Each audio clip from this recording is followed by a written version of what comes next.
નમસ્કાર મિત્રો સ્વાગત છે તમારું અમારી યુટ્યુબ ચેનલમાં। આજની વિડીયોમાં વાત કરીશું આજે તારીખ 6 જૂનથી લઈને 11 જૂન સુધી ગુજરાતમાં કેવું રહેશે હવામાન, આવનારા દિવસોમાં ગુજરાતમાં વરસાદની શક્યતા કેટલી છે, ઉપરાંત ગુજરાતમાં ગરમીનો પારો કેટલો રહેશે, પવનનું પ્રમાણ કેટલું રહેશે અને આવનારા દિવસોમાં ચોમાસું ગુજરાતમાં ક્યારે એન્ટ્રી કરી શકે છે, તમામ પ્રકારના પરિબળો અને માહિતી એક વિડીયોમાં આપવાના છીએ। મિત્રો વાત કરીએ તો અમદાવાદ હવામાન વિભાગે તારીખ 4 જૂન 2024ના રોજ સાંજે જાહેર કરેલા બુલેટિનમાં 7 દિવસના ગુજરાતના હવામાન અંગેની માહિતી વ્યક્ત કરવામાં આવી છે, જેમાં જણાવવામાં આવ્યું છે કે તારીખ 6 જૂન 2024 વહેલી સવારે 8:30 વાગ્યાથી લઈને 7 જૂન વહેલી સવારે 8:30 વાગ્યા સુધીમાં સૌરાષ્ટ્ર કચ્છ સહિત ગુજરાતના તમામ જિલ્લાઓ અને દીવ, દમણ, દાદરાનગર હવેલીમાં હવામાન શુષ્ક રહેવાની આગાહી વ્યક્ત કરવામાં આવી છે। ત્યારે મિત્રો બીજી તરફ તારીખ 7 જૂન 2024થી લઈને 8 જૂન 2024ની વાત કરીએ તો ગુજરાત પ્રદેશના કેટલાક જિલ્લાઓમાં જેમાં મુખ્યત્વે દાહોદ, છોટાઉદેપુર, નર્મદા, ડાંગ, તાપી, નવસારી, વલસાડ અને દમણ, દાદરાનગર હવેલીમાં છૂટાછવાયા સ્થળોએ હળવો વરસાદ અથવા તો ગાજવીજ સાથે વરસાદ થવાની સંભાવના છે, જ્યારે પ્રદેશના બાકીના જિલ્લાઓ અને દીવમાં વાતાવરણ શુષ્ક રહેવાની શક્યતા વર્ણવવામાં આવી છે। ત્યારે મિત્રો બીજી તરફ 8 જૂનની વાત કરીએ તો 8 જૂનથી લઈને 9 જૂનની વાત કરીએ તો ગુજરાત પ્રદેશના જિલ્લાઓ જેમ કે અરવલ્લી, દાહોદ, મહીસાગર, છોટાઉદેપુર, નર્મદા, ડાંગ, તાપી, નવસારી, વલસાડ અને દમણ, દાદરાનગર હવેલી અને સૌરાષ્ટ્રના જિલ્લાઓમાં એટલે કે ગીર સોમનાથ અને દીવમાં છૂટાછવાયા સ્થળોએ હળવો વરસાદ અથવા ગાજવીજ સાથે વરસાદ થવાની સંભાવના વ્યક્ત કરવામાં આવી છે। ત્યારે મિત્રો બીજી તરફ તારીખ 9 જૂનથી લઈને 10 જૂનના હવામાનની વાત કરીએ તો ગુજરાત પ્રદેશના જિલ્લાઓમાં જેમ કે અરવલ્લી, દાહોદ, મહીસાગર, વડોદરા, છોટાઉદેપુર, નર્મદા, ડાંગ, તાપી, નવસારી, વલસાડ અને દમણ, દાદરાનગર હવેલી, સૌરાષ્ટ્રના જિલ્લાઓ એટલે કે જૂનાગઢ, અમરેલી, ભાવનગર, ગીર સોમનાથ અને દીવમાં છૂટાછવાયા સ્થળોએ હળવો વરસાદ અથવા તો ગાજવીજ સાથે વરસાદ થવાની સંભાવના વ્યક્ત કરવામાં આવી છે। આ ઉપરાંત પ્રદેશના બાકીના જિલ્લાઓમાં વાતાવરણ શુષ્ક રહેવાની શક્યતા વર્ણવવામાં આવી છે। ત્યારે મિત્રો બીજી તરફ તારીખ 10 જૂનથી લઈને 11 જૂનની વાત કરીએ તો દક્ષિણ ગુજરાત પ્રદેશના તમામ જિલ્લાઓમાં, દમણમાં, દાદરાનગર હવેલી, ઉત્તર ગુજરાતના પ્રદેશના જિલ્લાઓ એટલે કે અરવલ્લી, આ સાથે પંચમહાલ, દાહોદ, મહીસાગર, સૌરાષ્ટ્રના જિલ્લાઓમાં જૂનાગઢ, અમરેલી, ભાવનગર, ગીર સોમનાથ અને દીવમાં છૂટાછવાયા સ્થળોએ હળવો વરસાદ અથવા તો ગાજવીજ સાથે વરસાદ થવાની સંભાવના છે। પ્રદેશના બાકીના જિલ્લાઓમાં વાતાવરણ શુષ્ક રહેવાની શક્યતા વર્ણવવામાં આવી છે। ત્યારે મિત્રો હવે ચોમાસું કેટલા સ્તરે પહોંચ્યું છે અને ગુજરાત સુધી ચોમાસું પહોંચવાની કેટલી શક્યતા રહેલી છે। અત્યારે મિત્રો ચોમાસું દક્ષિણ ભારતના અનેક ભાગોને કવર કરી રહ્યું છે, પૂર્વ ભારતના પણ અનેક ભાગોને કવર કરી ચૂક્યું છે। મહારાષ્ટ્રના દક્ષિણ પટ્ટામાં પણ ચોમાસાની એન્ટ્રી થઈ ગઈ છે। ગઈકાલે મહારાષ્ટ્રમાં જોરદાર વરસાદ થયો હતો। આગામી 24થી 48 કલાકમાં હજુ પણ મહારાષ્ટ્રમાં વરસાદ રહેશે, એટલે કે મિત્રો ધીમે ધીમે આ સિસ્ટમ આગળ વધી રહી છે, જેમાં અરબી સમુદ્રનું લો પ્રેશર મહત્વનો ભાગ ભજવી રહ્યું છે। બીજી તરફ ચોમાસું પણ ધીમે ધીમે આગળ વધી રહ્યું છે અને અમારા અંદાજ મુજબ ચોમાસું કહી શકાય કે તારીખ 15થી લઈને 25 જૂન સુધીમાં ચોમાસું ગુજરાતમાં પણ આવી જાય તેવી શક્યતા છે। પરંતુ જો ચોમાસું અત્યારે જે ગતિએ દક્ષિણ તરફથી ઉત્તર તરફ આગળ વધી રહ્યું છે અને વચ્ચે કોઈ અવરોધ ન નડે તો ચોમાસું 10 અથવા તો 11 જૂન સુધીમાં ગુજરાતના પણ અસર કરે તેવી શક્યતા દેખાઈ રહી છે। પરંતુ મિત્રો અરબી સમુદ્રનું જે લો પ્રેશર છે અમારા અંદાજ મુજબ ચોમાસાને એક અવરોધ ઊભો કરે તેવી શક્યતા લાગી રહી છે।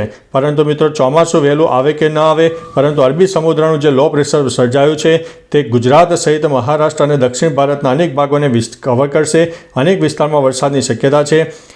સૌરાષ્ટ્ર અને દક્ષિણ ગુજરાત ઉપરાંત મધ્ય ગુજરાતના પણ અનેક ભાગોમાં ગાજવીજ સાથે તોફાની વરસાદ થાય, જેમાં તારીખ 8થી લઈને 13 જૂન સુધી ખાસ ગણીને ચાલવું, કારણ કે આ લો પ્રેશર સિસ્ટમની અસર સૌથી વધારે મહારાષ્ટ્રના અનેક ભાગોને થશે અને તેના ઉત્તરી પટ્ટા એટલે કે દક્ષિણ ગુજરાત અને સૌરાષ્ટ્રને પણ સામાન્ય અસર થઈ શકે છે, જેમાં 1 ઇંચથી લઈને 3 ઇંચ સુધીના વરસાદ કોઈ વિસ્તારમાં પણ થઈ શકે છે। એટલે મિત્રો હવે ચોમાસાના આગમનની તૈયારીઓ ચાલી રહી છે। બીજી તરફ લો પ્રેશર સિસ્ટમ સક્રિય થયું છે, જેના ભાગરૂપે થઈને આગામી 8 તારીખથી જ ગુજરાતના વાતાવરણમાં પલટો આવવાનું શરૂ થઈ જશે।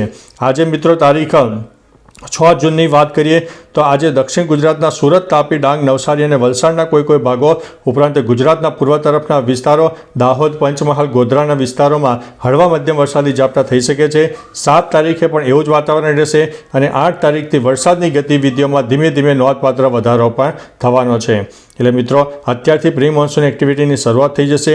8 થી 13 તારીખનું સેશન ખાસ ગણીને ચાલવું. ખુલ્લામાં કોઈ ચીજ વસ્તુઓ પડી હોય તો સત્વરે લઈ લેજો. ઉપરાંત મિત્રો આપણે અગાઉ પણ જણાવ્યું હતું કે ગૂગલ પ્લે સ્ટોર ઉપરથી દામિની નામની એપ્લિકેશન ડાઉનલોડ કરી લેજો, જે વીજળી થવાના 20 થી 21 મિનિટ પહેલાં તમને એલર્ટ આપી દે છે અને તમે સુરક્ષિત જગ્યાએ જઈ શકો છો.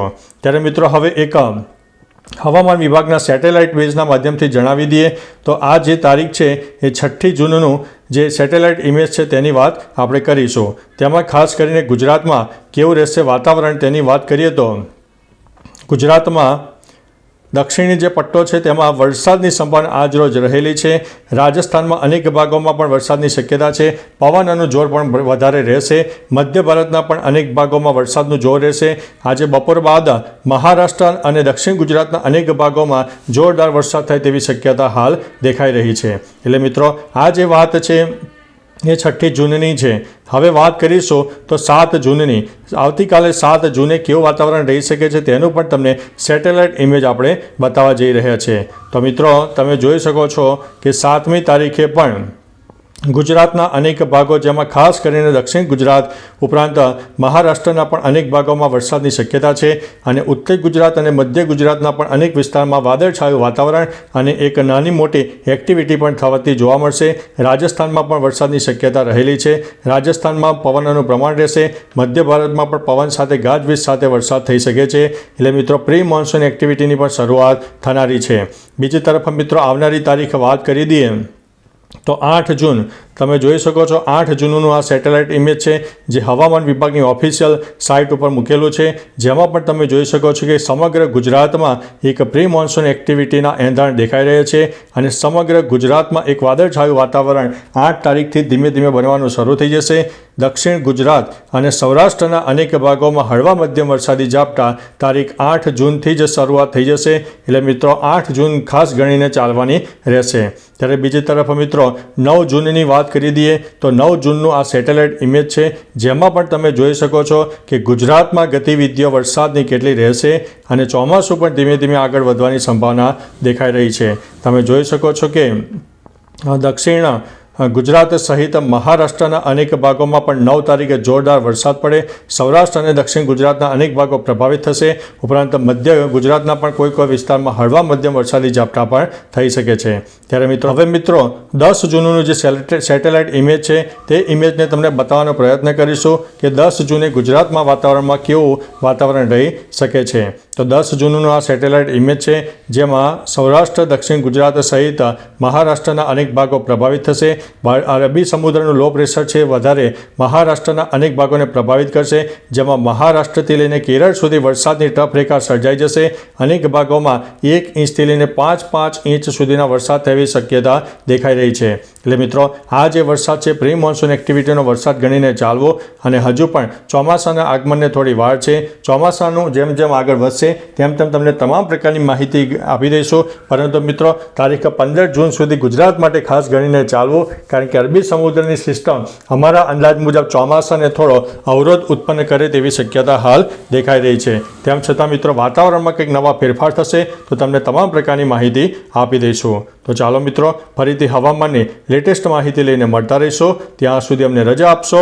નમસ્તે.